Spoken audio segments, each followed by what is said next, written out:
Welcome,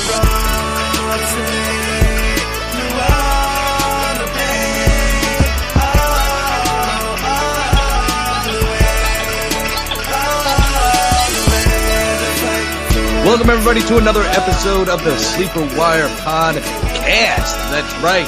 Woo!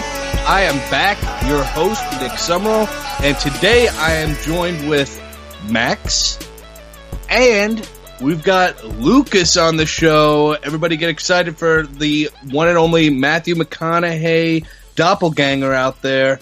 How are you guys doing today? I'm doing pretty good. I mean, doing well. Doing the draft right now. Dude, I'm pretty excited. Football's around the corner. Yahoo just emailed me saying, like, hey, you're the commissioner of 5 leagues. Do you want to start any of them up?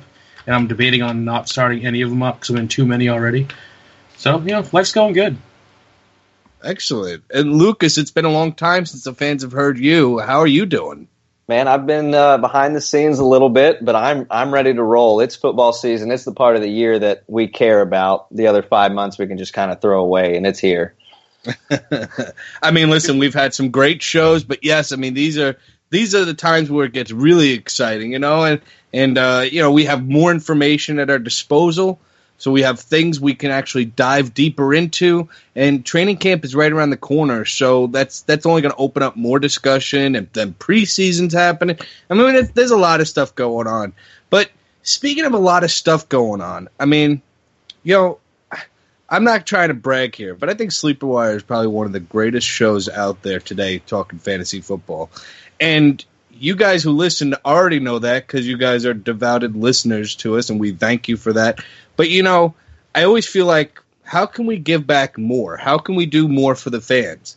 And I think one of the great things that we're doing is we're partnering up with pristineauction.com to get you guys the opportunity to get your own autographed jersey, and it's Antonio Brown autographed jersey. It's freaking fantastic, and it's so easy to get involved and try to get this Antonio Brown autographed jersey thanks to pristineauction.com by just going to iTunes, Stitcher, anywhere you listen to our podcast, leave a 5-star review and enter it in there, and then you just email us screenshotting your comment before you post it, so that way we know it's definitely you and not you just taking claim for somebody else's 5-star review. I mean, come on.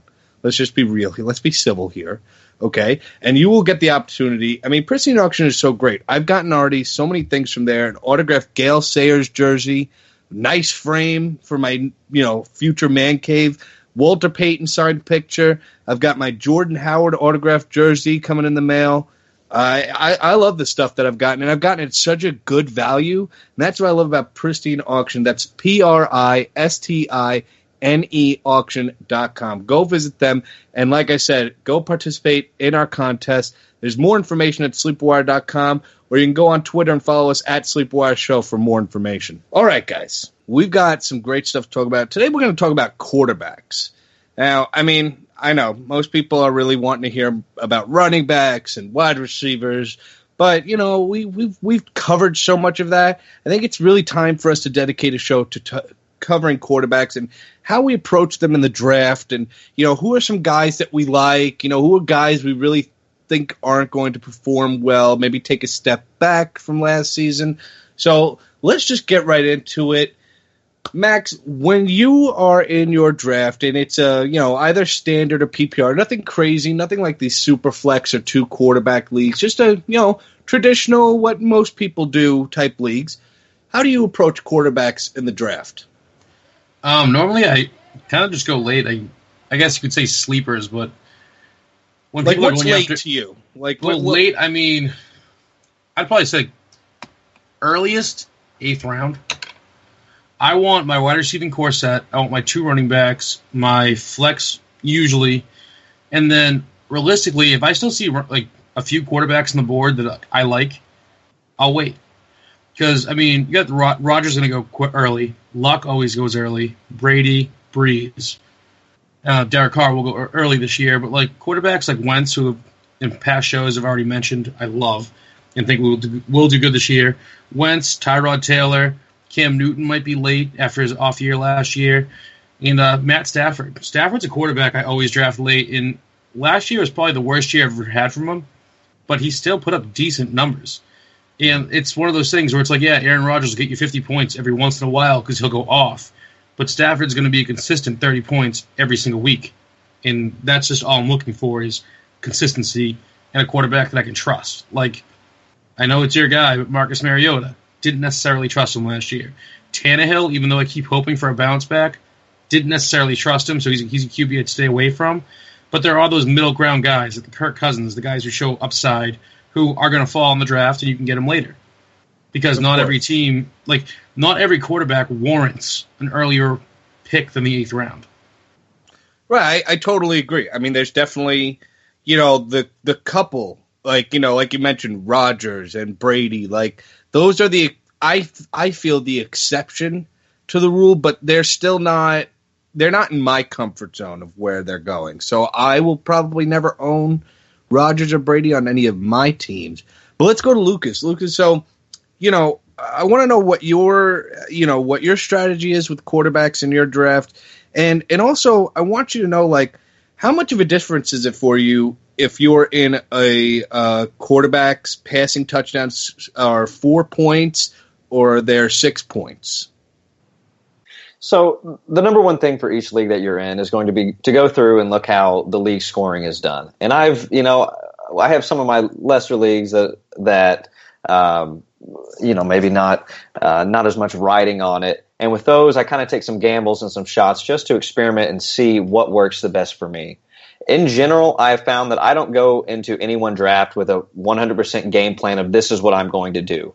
I kind of leave a little bit of leeway and adjust with the draft. If people start drafting one position heavily, well, then I'll stack up with some others and see what falls to me in the other positions later. I have had good experience with drafting a QB late. Usually I'll wait to the later rounds and I'll take 2 that I think may be promising, and I can kind of piecemeal those 2 together and get some decent production out of them. Now, personally, what I like to do and what I'm most comfortable with is if a great quarterback falls to me at the right position, I'm going to take him. I'm not going to say I'm not going to take a quarterback early just because. If there's one of those top-notch guys that falls to me, I'm going to take him. Last year, I got Aaron Rodgers in the 4th round. It paid off. The way that this particular league was at 6 points, so QBs were the highest scoring. So to have Rodgers on there made a heck of a lot of difference to my team. And the year before that, I had Drew Brees, which he's pretty reliable. So if you can get a good quarterback in the right league, usually you can just draft the other positions heavier or just have a few other options and look on the waiver wire to do something. Yeah, I mean, excuse me, if there's a rare instance where you're getting like Aaron Rodgers or Tom Brady, like in, 4th, 5th round, like, okay, maybe that's where I might jump the gun, but I'm typically 8th round, just like you guys. I mean, I think that's kind of what we've realized from doing our own draft. And also other experts in the industry, they all kind of have this same approach to quarterbacks. And I think it's just a smarter way to do it, especially if you're in a competitive league where you got high stakes going for it, or you just want to win all the time. I think it's just the best standard practice for any way you approach quarterbacks. Like the guy that I've taken the last few years would be like an Eli Manning, and I'd get him more like 9th, 10th round. I'd even wait a little longer than the 8th round to grab my quarterback, and I'd have him. And then, if he didn't do well, like the last 2 years, I've really, I'd grab Eli, and then I'd usually just drop him because I'd get somebody off waivers. Like last year I got Dak Prescott, or the year before I got Blake Bortles whenever he was when he was good. So I think that's another aspect to look at. You want to play the waivers with quarterbacks because, typically in a 12-team league, there's only really going to be maybe 12 to 16 quarterbacks taken. You've got a whole nother, 16 at least quarterbacks most likely left on the waivers. And not every one of them are going to be elite or studs or whatever, but you can play the matchups. You can Pick up a guy who's hot. I mean, because that happens. There's always a quarterback who jumps into the top 12 quarterbacks that we had no idea would finish there because they just had a hot season. It happens. Again, I mean, the perfect example is what Blake Bortles did a couple of years ago. Nobody saw that happening, but it happened. And he won a lot of people leagues. And you didn't draft Blake Bortles, most likely. If you did, it was at the very tail end of the draft. But even then, that doesn't make sense to me. But that's about what we're looking at for quarterbacks in a typical league. Like I said, without all the super flex 2 QB rules. But I personally haven't had any experience in playing it in any of those kind of leagues. I would like to, but it would depend. I would need the right group of friends, maybe, and whatever. Like, I don't know if I would just do it. I don't know. It would just depend on who I'm playing with. Lucas, have you ever been in any 2 QB or super flex leagues? I don't. Those aren't my league of choice, but yes, I've been in a few of them. So your draft strategy generally will change. And like with anything, you want to know the scoring system. You could have a super flex, but they could have the points for QBs be weighted down so that the QBs don't necessarily, you don't have to have 2 QBs within the first 5 rounds for that season. Mm-hmm. But you would typically grab your quarterback higher, like yes. in the first few rounds, most likely. Yes, and it, a lot of it just depends on draft position. On top of that, I'm not going to reach, and I generally do. I try not to be the person that is following a run. So I try to be the person that starts a run and then lets everyone else follow, and then grab the players that I really wanted when people get scared, that they're going to miss out. Yeah, that's another interesting point, Max. That Lucas brought up is that in a lot of leagues you'll see in the draft. All of a sudden somebody takes the first quarterback and, people start to panic and they feel like they have to grab a quarterback. Like, what is your advice to them to, like, maybe tell them, like, to tell people, like, don't follow that trend? See, like, the issue is it's a trend, and trends die out quick. But I am in a super flex league. It's actually one of my bigger money leagues that I've been in for years. Now, the top quarterbacks will go quick, and a few of the mid-tier quarterbacks will go early as well.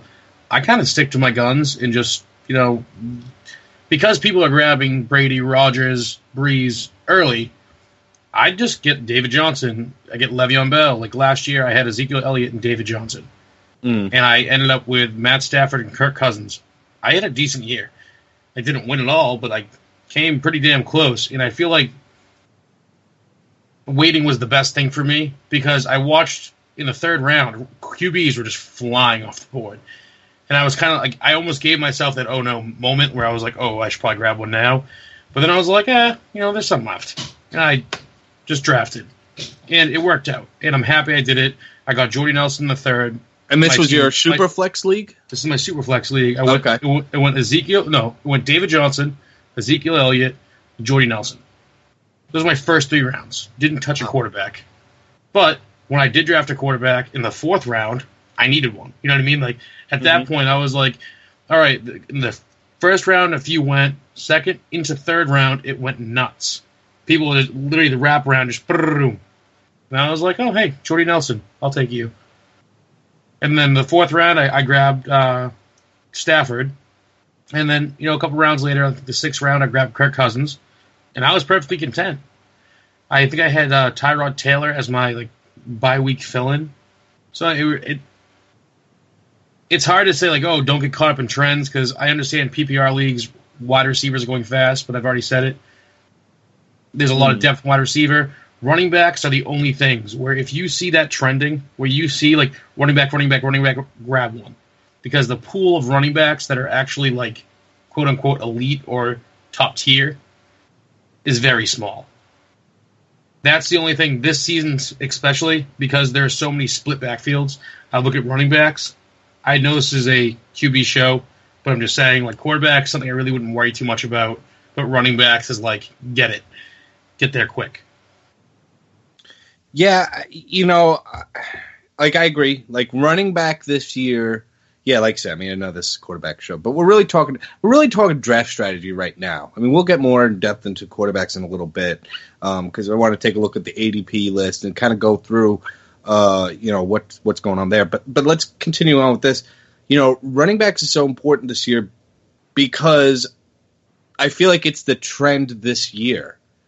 Is that everybody feels like they have to grab a running back. Like, I hardly see the zero RB strategy now, because of just the way these mock drafts that I've done have been going. And you know what? I never followed the zero RB strategy. I always wanted to grab one running back, one wide receiver, or, just depending on how it fell. Maybe I'd take my wide receiver first round, running back second. It just depended on how it would fall. But, and that's the thing is, like, I don't want to be stuck. I would never be stuck in a situation just because I've learned over the years that I wouldn't want to get caught up in a trend where all of a sudden quarterbacks are going and I'm like feeling, oh my God, I need to grab a quarterback. I'll be honest, like in earlier years of me playing fantasy football, especially like when Peyton Manning was in the league and actually, a top quarterback, like he would be the guy that I'd be like, okay, like I got to get him. And I would get him in the third round most times. Just because I loved Peyton Manning and I just thought and he always put up great numbers. So I usually would go for Peyton Manning, and it's paid off actually. Like that's like one of the few instances that I can remember where me taking a quarterback early actually paid off in my favor, especially the year that Peyton Manning, set records and they went to the Super Bowl and then got creamed by the Seahawks. But good year. Good year. Yeah, I bet, Max. I mean, you loved that year. But no, I mean, but like that's one of the few instances where like taking a quarterback early really worked in my favor. I mean, I won a championship in that league because I had Peyton Manning, and because he was so far ahead of anybody else fantasy wise. I mean, it was unreal what he was doing that year. And that's just the way it turned out. But these days, you don't really see that. I mean, that's like once in a decade type of like stats you're seeing. We're really not seeing that. We're not seeing somebody put up 7 passing touchdowns in the first game of the season. I mean, it's crazy. But so let's go through the ADP for quarterbacks here. I think that there's some quarterbacks here that it's kind of like, I don't know if I would take this guy ahead of this guy. So I'm looking at Fantasy Football Calculator here, okay? So they have Aaron Rodgers first, okay? We expect that. And they have him going in the second round, 10th pick. So that's not too bad. I mean, it's too high for me. I wouldn't take that, but I can kind of see it, especially if it's in a swing pick. I mean, what do you think of that, Max? Like, yeah or no? I can understand it. I mean, realistically, if I was in a super flex league and Aaron Rodgers was that low, yeah, I'd grab him. Oh, yeah. But most likely... That being said, like, in a regular league, like Aaron Rodgers... Is this a 10 or 12, man? I mean, it's just a list. I mean, it really is just a list, yeah. Like, on the list, he's number 24. So, I mean, if it's a 12-man, it's the very end of a 12-man, the second round. 10-man, it's mid-third. So I could see mid-third. But let's see who's around him. So Tom Brady is near him. So Tom Brady is third round, 5th pick. Yeah, so, like, this is for a 12-man, mind you. You have Lamar Miller, you have Isaiah Crowell. So it's like if you need running backs, like I'd grab Isaiah or Lamar. I don't. That's where I would go. Would be one of those two over Aaron Rodgers, because I mean. But I think what I'm saying though is that I think we can see. I could see why. Yeah, I could see why it's there. Yeah. I could see why if someone drafted him there, I wouldn't be like, you're an idiot. I'd just be like, right. Okay. That's what I'm trying to get at. It's like, yeah, I don't think we would be like, wow, how could you do that? But it's not something we would do. Yeah, that's it. So let's go on from there. So you have Drew Brees is next. He's going in the 4th round with the 4th pick. Lucas, how do you feel about that pick? Wait, before we do that, we mentioned Tom Brady real quick. Yeah, we mentioned Tom Brady, 3rd round. We kind of like just to get on Brady, I actually think this year, getting Brady mid-third round isn't a bad move. Look, Blount's gone. They have Gillislee, who's going to be their quote-unquote power back. I think this year you're going to see Brady throwing a lot more. Unless the Patriots do something else in the offseason that changes my mind, or I see something drastically different than what I'm envisioning in the preseason, or even like game 1 or 2 of the year, I think Tom Brady, not saying better than Aaron Rodgers, but I'm saying as far as like Tom Brady goes, I think he's going to have a better production year, especially than he did last year. What about you? What do you think? I think that third round is too early for him. I think that he's getting to the point that he is getting older, and Belichick's going to want to keep him around as long as they can. So I think that you're going to see his number of pass attempts actually drop. I think they're going to be scheming to keep pressure off of him and run the ball more. I don't see him producing in a way that's going to give you third round value. I would wait till fourth or fifth round if I wanted him. I would not take him in the third round in a 12-man. See, you say pass attempts going down, but I think they're going to go up. Not deep ball. Like Brandon Cooks, I honestly don't think he'll have that great of a year because Brady spreads the ball out everywhere. But if you just look at the weapons that he has, all of the running backs can catch. Every single running back on that team right now has good hands. I think they did that on purpose. Gronkowski, great hands. Edelman, Cooks, Amendola, Chris Hogan, all have great hands. They can all run. Even Cooks can run quick ins, quick outs, short intermediate routes. And I think that's what you're going to see. You're going to see the classic Brady just dump, dump, dump, dump, dump, do something with it, do something with it, do something with it. And that's how they're going to play the game. Because, like I said, the between the tackles guy really isn't there. So that's why, personally, I would agree, if he had Randy Moss, he's probably not going to be throwing the ball deep. If he had A.J. Green, it's going to be a down year for A.J. Brady's getting older.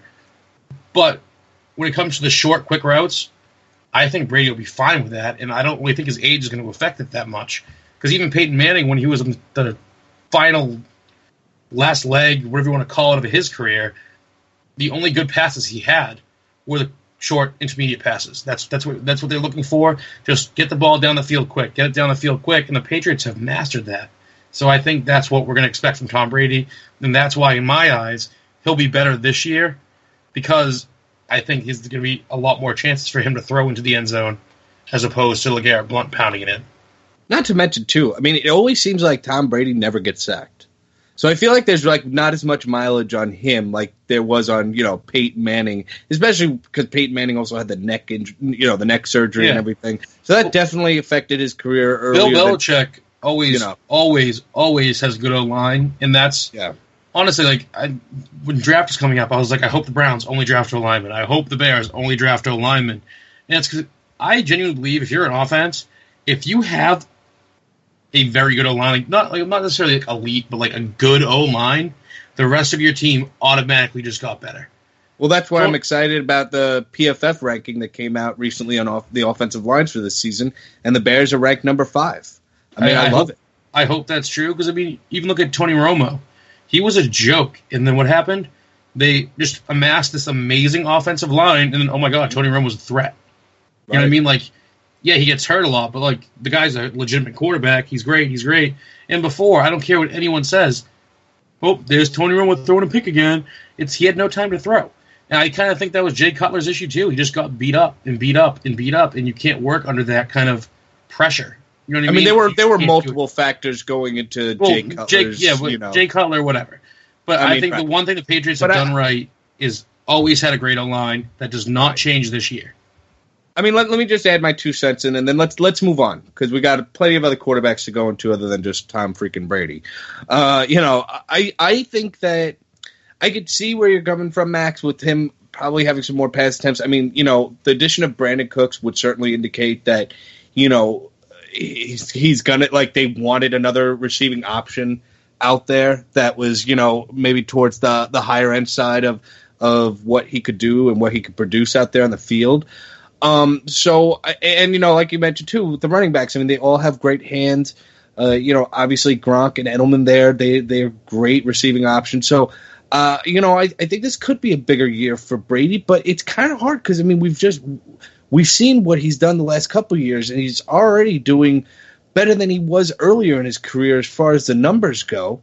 I mean, he used to not really be a fantasy relevant quarterback. Like, we all knew he was a great quarterback, but he didn't put up the numbers that he has been lately. So I just don't know. I can't see him going much higher, like, as far as in his stats, but maybe I'll be proved wrong. I don't know. I mean, but again, like we said before in the beginning, that we can see the argument of why somebody would take, Aaron Rodgers and Tom Brady at these positions. And again, like we said, the three of us here will probably not own either Aaron Rodgers or Tom Brady in a traditional 12-team PPR or standard league. But let's move on. So, Lucas, I was going to ask you before, Drew Brees, they have him going 4th round, 4th pick. What do you think of Drew Brees now that, he's got Michael Thomas and Willie Snead there?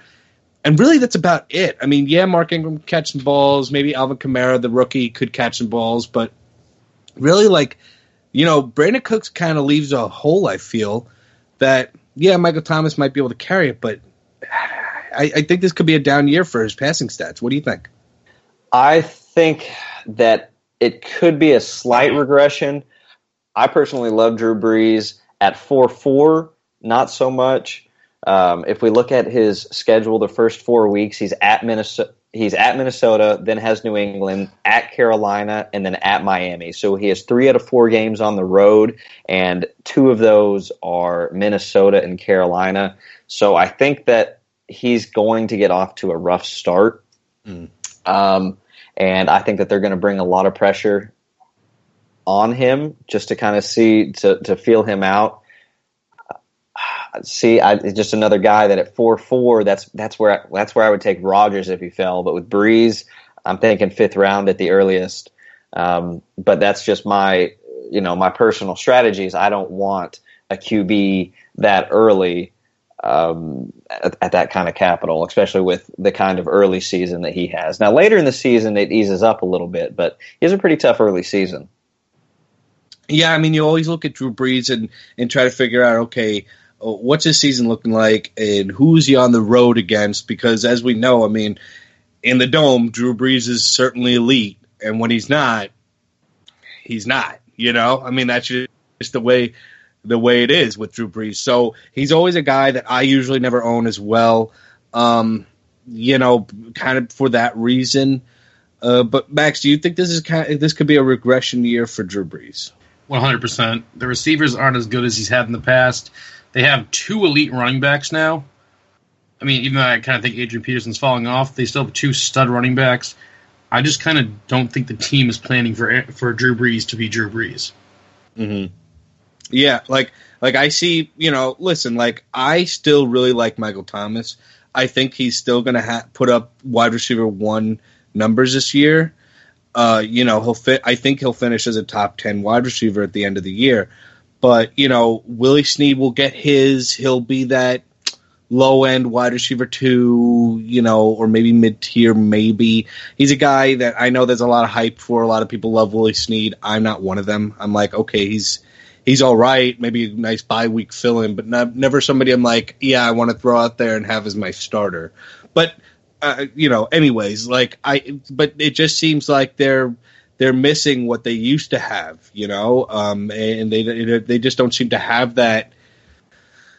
Like, they just don't have the talent around Drew Brees anymore. And like you said, I mean, they added Adrian Peterson this year. They drafted Alvin Kamara, so they really have 3 running backs they can use at any time. They've made the investment in the offensive line, and I don't think it's necessarily just to protect Drew Brees. I really think it's more to open up the run game, and they're changing their philosophy, it seems like. So I just think this could be the down year for Brees.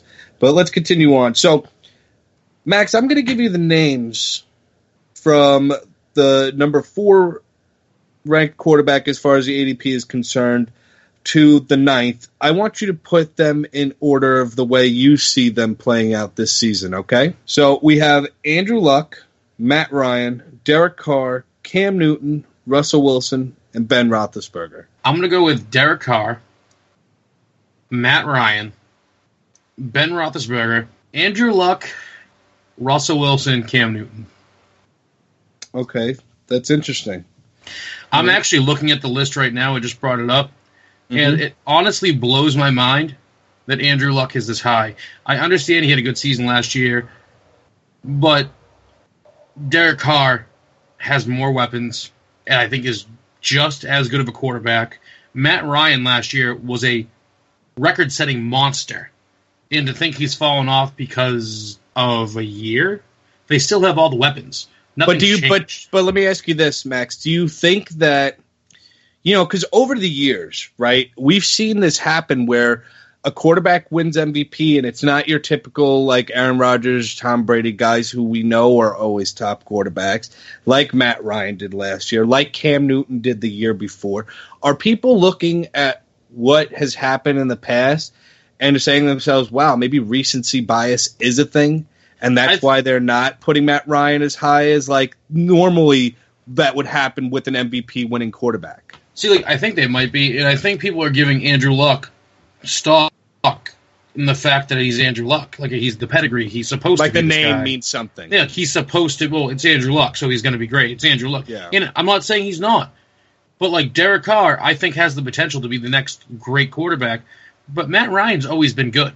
He's always had decent years. It's kind of like if Matt Stafford next year, like if they got another receiver, say like they got like some rookie showed up and he was great and he was amazing, and Matt Stafford won MVP next year, I wouldn't be blown. I wouldn't be like, oh my god, because when he had an elite receiver, he put up really good numbers. Like he was one of the elite quarterbacks when he had, and even when he didn't have Megatron, Stafford was still one of the elite quarterbacks.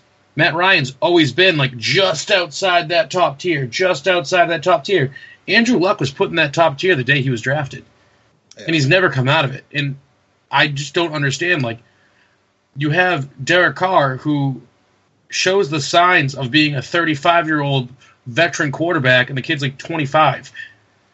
And like, I like Andrew Luck. If you're going to draft him this year, I'll probably have him on a few teams, but I just don't understand why other analysts and other people who are in our position are viewing him so much higher than I think he should be. Yeah, I agree. I mean, listen, I think that this year, like, you look at Matt Ryan, he's finished as a top 6 quarterback in fantasy just about every year. The number has varied. Maybe he's been 7th, one or 2 years maybe, but he's always finished in that top end of the quarterbacks, but never was treated like one. And it's interesting to me. So, but I think that what scares some people is that it's not a Kyle Shanahan offense anymore, at least not because he's not there. I think they'll still keep some of the same principles that he instilled there. But, it's obviously going to be through a new offensive coordinator. He's going to try to implement his own systems as well. They're not just going to stick entirely to what Shanahan was doing there. So that's also a little bit of the mystery, intrigue, questions, whatever you want to call it, that may be surrounding Matt Ryan. And listen, I'm not saying that that's the right way to look at it. I'm just saying that's how I can see the argument for the other side of why they would say, no, I'm not taking Matt Ryan. I understand that, but at the same time, if you have Aaron Rodgers, Randall Cobb isn't doing that good, Jordy Nelson decides to retire tomorrow, Martellus Bennett decides he's going to retire too. So they're like, oh shit, we need to grab tight end receiver real quick. So they grab 2 no-names who are mediocre. Well, don't expect Aaron Rodgers to be as good as Aaron Rodgers is. You know what I mean? And Matt Ryan didn't lose anything. The team is still there. Tevin Coleman's still there. Freeman's still there. Julio Sanu, they're all still there. No one left besides Shanahan.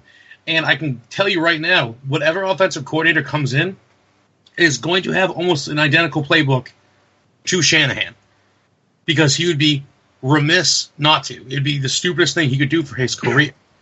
Mm-hmm. So let me go over to Lucas, though. Lucas, let me hear how do you feel about this? Like, Andrew Luck going before Matt Ryan, and the names that I listed here, and I'll just list them again for you in case you forgot. It was Andrew Luck, Matt Ryan, Derek Carr, Cam Newton, Russell Wilson, Ben Roethlisberger, all going in that order from the 5th round, 7th pick, all the way to the 7th round, 12th pick. I like Andrew Luck. He hasn't quite looked like the same player to me since his injury. I know that he put up big numbers last season regardless, but he still looked a little bit off. Andrew Luck has killer weapons. I love Dante Moncrief, T.Y. Hilton, those two, and their Dorsett, their other weapons as well. I still think that Matt Ryan I like more than Andrew Luck. Dak Prescott, good quarterback. He's going to get some things done with his legs. I'm a Cowboy fan. Oh, Dak Prescott is actually he's later. Okay. Derek Carr was in that list.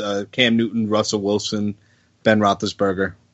Derek Carr, I like a lot. Big Ben, I think that he's going to follow his track record where he's going to have some big games, and then he's going to have a couple games where he has 0 touchdowns, maybe 1 touchdown, and he'll probably lose you a few weeks. It's, go big or go home kind of thing with him.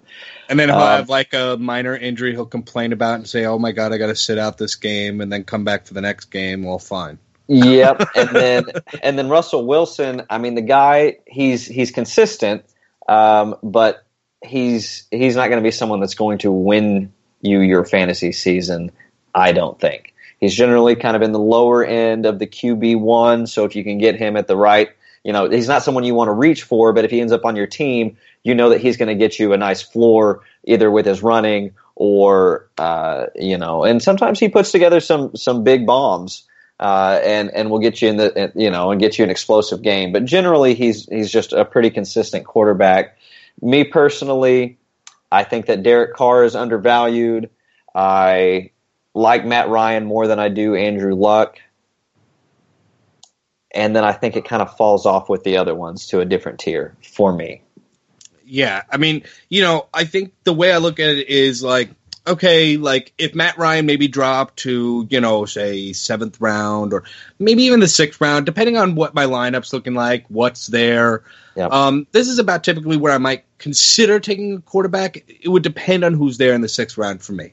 Matt Ryan maybe, of these names here.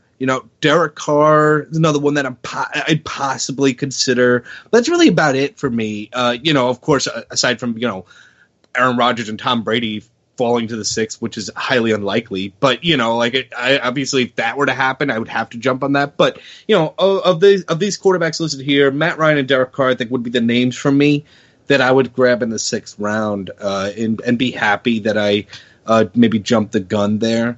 I have kind of my own strategy as far as what I've got planned for like certain rounds already. Just through my mocks and how things have worked out. Of course, it's going to be different for each league, but I'm almost positive certain things are going to play out the way I've planned them in the mocks. But anyways, so that's about it for who I'd grab there. I mean, Cam, I don't know. Cam Newton, like guys like Cam Newton, Russell Wilson, who really use their legs, more than the average quarterback. I mean, we got guys, in the league who scramble like Aaron Rodgers, and you got like Jameis Winston and Marcus Mariota who can do that a bit, and even Andrew Luck does that, but like the guys who really run and pass like Cam and Russell Wilson, I don't know. Like I think they have a lot of value if they go off. Like they can have big games, but they're not consistent with it.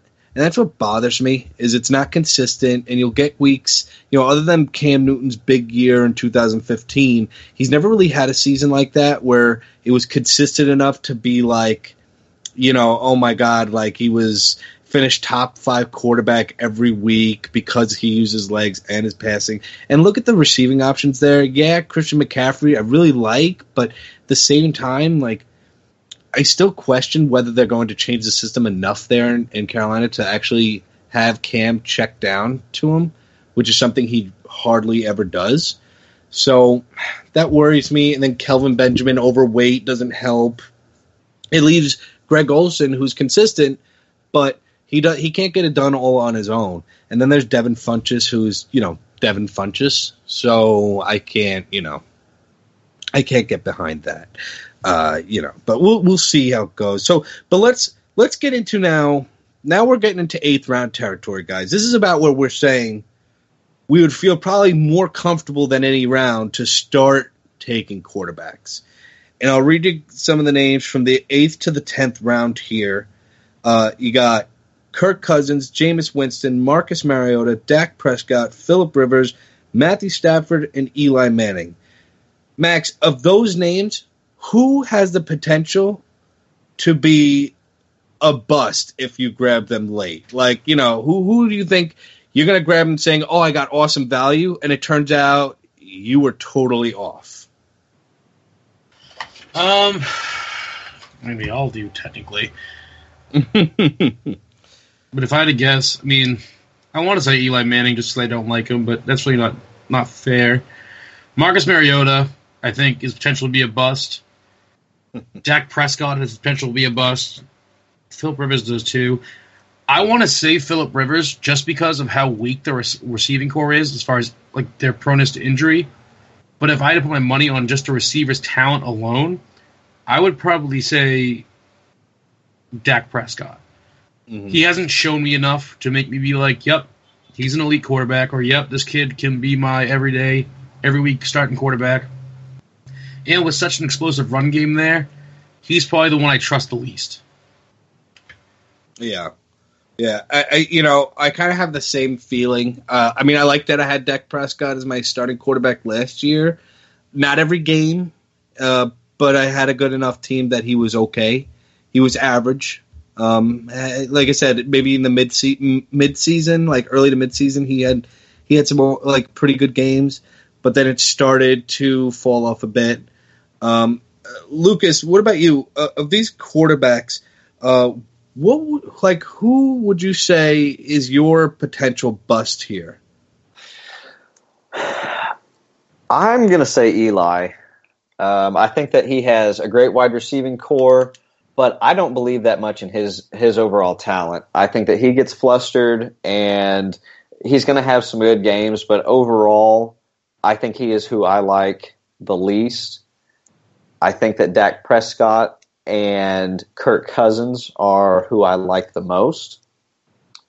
And the others, they're just kind of whatever to me. I wouldn't be super excited to have them on my team.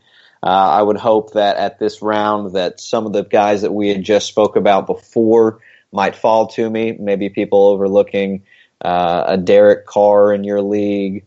I think that's where I'm at. Eli is who I would not want for fear of a bust, and I think Dak, with his running and with the O-line, and then with the defense having to focus so much on Ezekiel Elliott, it relieves a lot of pressure off of Dak. I think that he'll be able to vulture a couple of, we'll say vulture, or just score a couple of touchdowns with his feet, with an option to Elliott, and then having Dez doesn't hurt. So, let's say before we continue, I'd like everyone to know, we dedicate about, an hour or so per episode, and we try to give you as much content as you need, but sometimes we run out of time, and this week we've got another episode coming out later this week. It'll be a mailbag show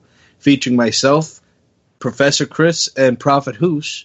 So be sure to check that out. And the way you get involved is go to SleeperBot, the SleeperBot app. You download that, and you can go to the SleeperWire channel and get involved with us. Talk to us. We can get you more information than we could ever provide with just podcasts.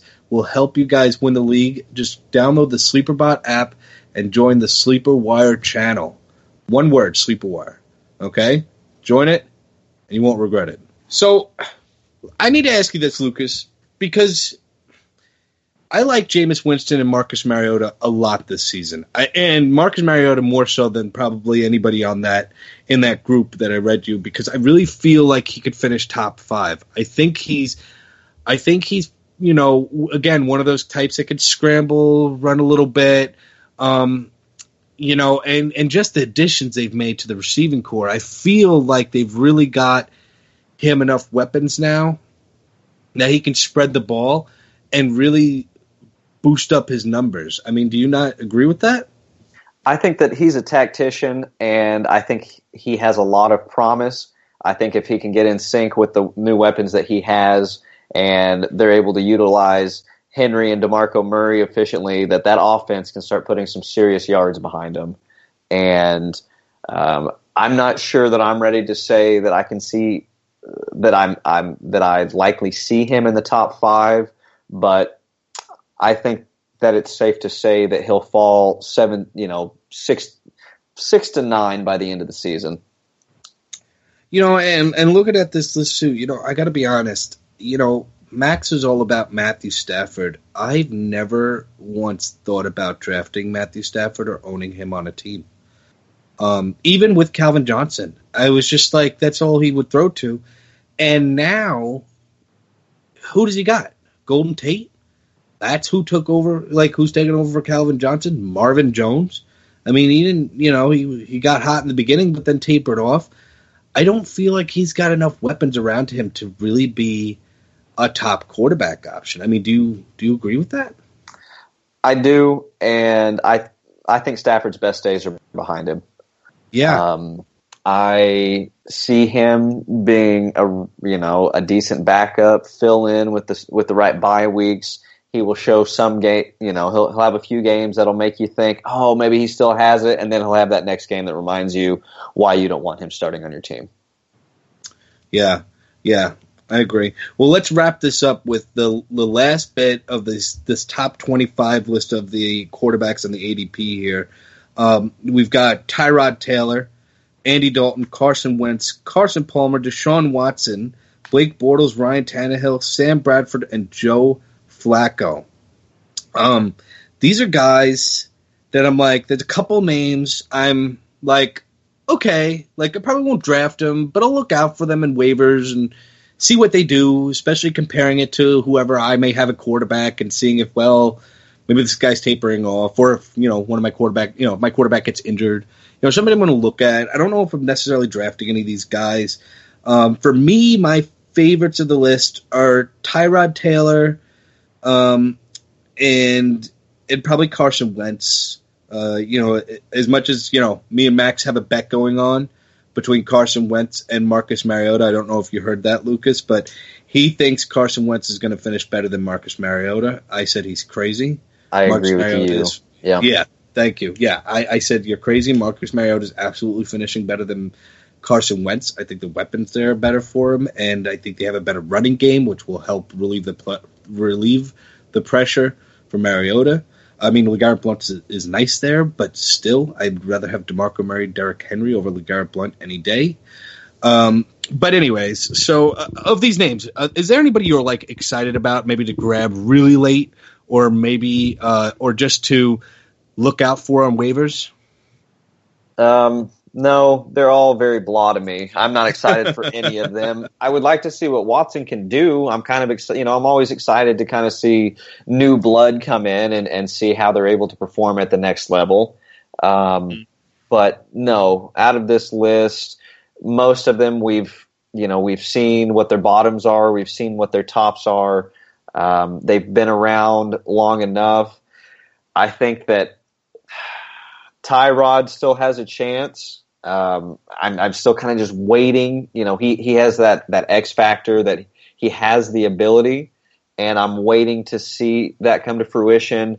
Yeah. Flacco, actually, out of this list, I think Flacco might be someone that people are underlooking, and he is that guy that no one is excited about. But my gut out of this list is telling me that Flacco, with kind of how they've improved that offense this year and the new weapons that they have. I am always that guy in my league who laughs when somebody picks up Flacco off waivers or something. I am too, but I'm telling you, I think. I don't know. You think Rashad Perriman's getting it done this season finally? Man, let's just wait and see. But I think Flacco, out of that list, I think that he's going to finish higher than most of them. I think he's going to finish higher than Wentz. I think he's going to finish higher than Bortles, Tannehill, and probably Carson too. I would like to see Carson get hot again, but will he finish higher than Dalton? No. No. Okay. So AJ Green. Yeah. So basically, you're saying And Eifert. so according to this top 25 list, right? Yeah. Joe Flacco's 25th. So would you say it's safe to say, because Tyrod Taylor and Andy Dalton are 17, 18, would you say that you expect Flacco to finish like 19th? Let's say top 20. I'm willing to say top 20, and it wouldn't surprise me. It honestly would not surprise me if he finished borderline QB1. Wow. I'm not saying it's going to happen, but I would not be surprised either. I'm not going to sit there and say, "Oh, I called that. I knew he was going to do well," but it just wouldn't shock me. Let me look at this running back list and see who do I want to try and bet you with, because I am I am not seeing that in the cards.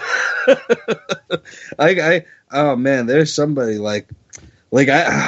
geez, as much as I hate Matthew Stafford, I think even Matthew Stafford could finish better than Joe Flacco. I wouldn't bet beyond that one, but because I still don't like Matthew Stafford. Flacco finished, it looks like 22, 21. And Stafford was around 15. Stafford had 4,300 passing yards. Flacco was at 4,100. Yeah, I mean, Stafford had combined 26 touchdowns between passing and rushing. 10 interceptions. So I don't know. I like this is the area though. With all this, being said, like this is the area where I'm like, I hope that I get like a Jameis Winston or Marcus Mariota in the 8th or 9th round, and or even like maybe a Kirk Cousins, who I'm a little, I don't know, like it would depend on where I can get Kirk Cousins. I wouldn't take him at his ADP right here, 8th round, 8th round, 6th pick. I wouldn't take him there. If he dropped to like 10th round, maybe 10th. That is the absolute earliest. Right. That's look at him. Yeah, that's exactly how I'm feeling about Kirk Cousins. Listen, I like the weapons around him. I really like Terrell Pryor. That was a good signing. Jamison Crowder has always been one of those top receivers they've had. Jordan Reed when he's healthy. I mean, and even who knows what Josh Doctson will be. I mean, they're still waiting to see how that turns out. So I don't think they necessarily don't have the weapons in place for him. I think what concerns me is his attitude about being there in Washington. Like, he doesn't even want to be there, part of the team. So it's like, how hard is he planning on trying? You know what I'm saying? Like, I wonder if he'll, like, I don't know if he'll throw games. I can't imagine that. I wouldn't think so. I think that.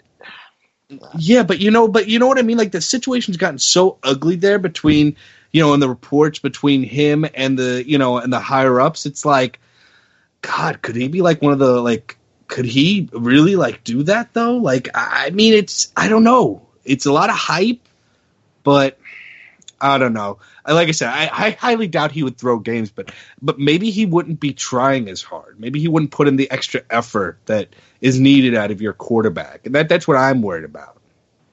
And a lot of that, man, if you've made it this far and you're at the NFL and you don't have a ring yet, I think that you are busting your butt. If you have any sense of pride in yourself and your team and the community, and sometimes... But it doesn't sound like he wants to even be a part of that, though, not with this team and this community. Well, it's unfortunate, and some of that also falls on the coach's shoulders. You need to be there. And the rest of his teammates as well. You need to be there, and you need to, if you have, especially your quarterback, you need to do what you need to do to inspire them and lift them up and make them feel like they're part of it, make them feel inclusive, as an integral part of the team. And, some of that is just camaraderie issues. You see that, and, you see that with a lot of teams, is that on paper, a team may not be that great, but they're gelling, they're working together, and they perform much better than what you would think that they should be able to. Yeah. Yeah, I don't know. I don't know what to think of him, but like I said, I mean, if he falls in the 10th round, okay, and look at some of these other quarterbacks too. Like, Eli Manning, like I told you before too, earlier in the show, he's a guy I've usually grabbed late as my starting quarterback. This year, it's like, like, do I try that again now with Brandon Marshall Brandon being there, Sterling man, Shepard. I love Brandon. He has such a talent pool. Can you imagine if, if let's say Drew Brees had that talent pool to throw to? Yeah, Odell Beckham, Brandon Marshall, Sterling Shepard, and I even like the tight end they drafted, Evan Ingram. Yep. I mean, it's a rookie tight end, so I'm not like, oh my God, he's going to be great. But, that still helps. And they've really never had a tight end, or they haven't in a while, since Jeremy Shockey? Yeah. It's been tight end. It's been a while since you thought, oh yeah, give me that tight end from the New York Giants. And really, I just hope that guy can block, because they have 3 targets to hit. And Brandon Marshall's a big dude, so he can run a lot of those short slant routes to the middle of the field and just pick up the 10 yards that a tight end may run. Yeah, I agree. So it's gonna be an interesting season, and I'm loving this season. I'm looking forward to it. So many storylines to keep an eye on. And, the fans here can keep an eye on the season with us throughout. I mean, from here on, just stay with us, because we got so much in store for you guys. And one thing, too, other than the contest and the SleeperWire channel that I told you guys earlier, there's another way you guys can get involved with this. It's the SleeperWire Pro Am League. I mean, they're great, great experts joining us again in this league. Guys like Marcus Grant and Matt Harmon from NFL Network, NFL.com. You got Jake Seeley from Roto Experts. You've got great guys that we've had on here before, like Clock Dodgers and 515 Fantasy and 8 Sleep Fantasy Life app. They're going to be a part of this. You got SleeperBot's going to be a part of this. I mean, it's filled with so much, so what's the words I'm looking for? Like such big names in the industry, I'll say. Really some of the biggest with us and with you guys as well. You guys can get involved. Just go to SleeperWire.com for more information on how to be a part of this. There's only limited spots there. So please go to SleeperWire.com, or again, follow us on Twitter at SleeperWire Show to get more information on how to be a part of the SleeperWire Pro Am League. Lucas, that's going to be exciting, is it not? Oh, I am so excited about this league. I just can't tell you how much I miss it, because we kind of get in our groove, our trend outside, kind of in the spring and summer months.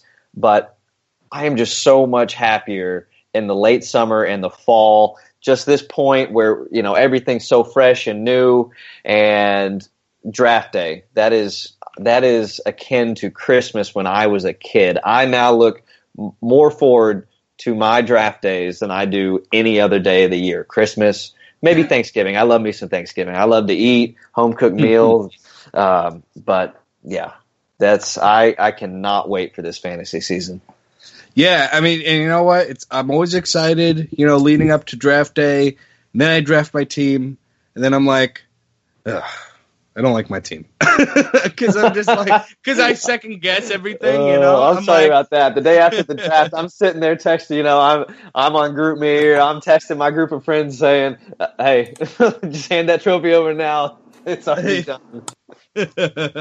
Yeah, I'm like either give me that trophy some years, and then some years I'm like I'm not getting this trophy. It's not happening.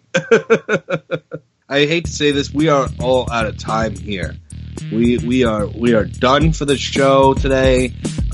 We have talked up quarterbacks. We have talked up we've talked about draft strategies of quarterbacks. I think this has been a very informative show.